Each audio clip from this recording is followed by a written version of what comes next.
Bem-vindos. Hoje vamos mergulhar em como as decisões econômicas do governo Lula III podem estar ligadas ao nosso dia a dia. Isso. Aquelas coisas que parecem distantes, né?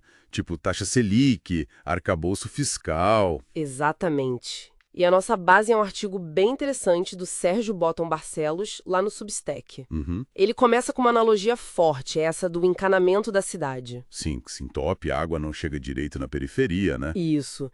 E ele aplica isso à economia. Selic, arcabouço fiscal seriam os canos. E o artigo sugere que esse entupimento, digamos assim, não é por acaso. Seria uma escolha. Uma escolha política. Essa é a provocação. Então, a nossa ideia aqui é explorar como essas escolhas, que parecem tão técnicas... Acabam moldando a vida real das pessoas, segundo o texto. Perfeito. O artigo aponta logo uma tensão, sabe? Entre o discurso oficial... Uhum. Aquele de responsabilidade fiscal e inclusão social, tudo junto. Isso. E o que o autor percebe como prática. Uma prioridade dada ao mercado.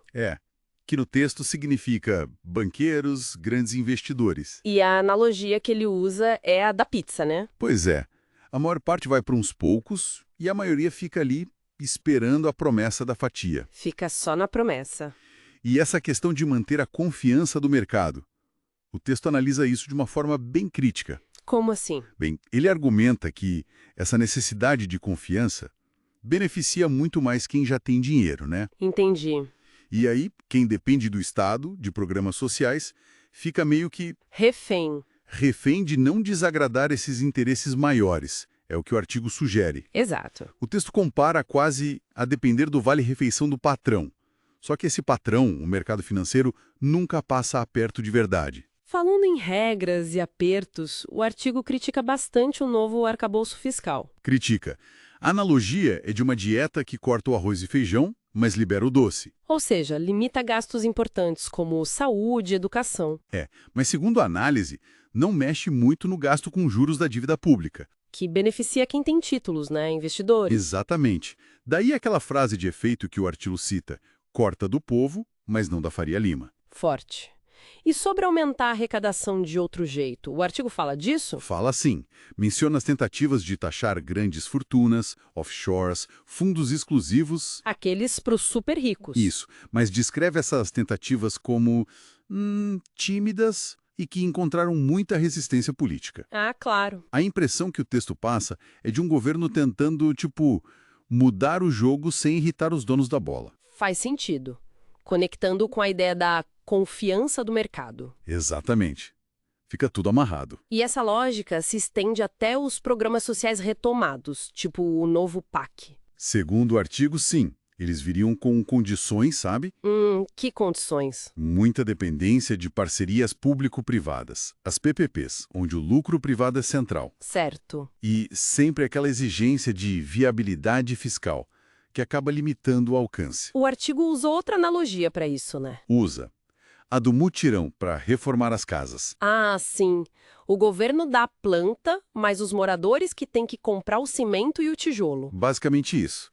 O investimento público direto ficaria limitado. Entendi. E o contraste que o artigo faz é muito interessante. Qual o contraste? Entre o noticiário financeiro, que às vezes comemora que o mercado reagiu bem, e a realidade descrita no texto. Escola precária, posto sem médico, comida cara. Imposto pesando mais para quem ganha menos. A diferença entre a B3 e o mercadinho da esquina, né? Exatamente. São mercados bem diferentes. E tudo isso leva à conclusão principal do artigo, que é... Economia não é neutra, é política pura. As escolhas de onde cortar, onde investir, tudo reflete prioridades. Sim.